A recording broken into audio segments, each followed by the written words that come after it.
म चाहिँ बिहानको 9 बजेतिर रेडी भएर रोडमा पनि निस्किसकेको थिएँ।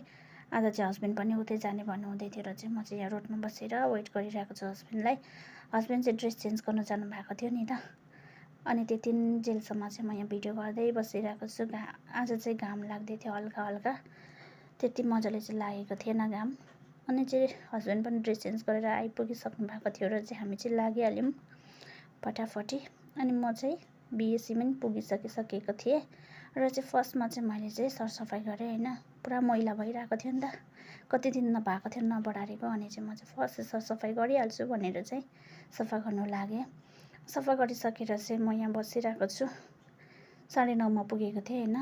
अनि अब बसाइ हुन्छ 3:30। कामहरू चाहिँ हल्का फल्का भयो। अहिले चाहिँ अब घर आउने टाइम पनि भइसकिसकेको थियो र चाहिँ घर पनि आइपुगिसकेँ। म चाहिँ 4 बजे चाहिँ घर आइपुगिसकेको थियो। अनि ड्रेस चेन्ज गरेर चाहिँ पानी पिएँ। म चाहिँ जहिले पनि तातो पानी चाहिँ पिउने गर्छु होइन। अनि यस्तै नै हो साथीहरू हालखबर मेरो चाहिँ। तपाईँहरू सबैजना बाई बाई।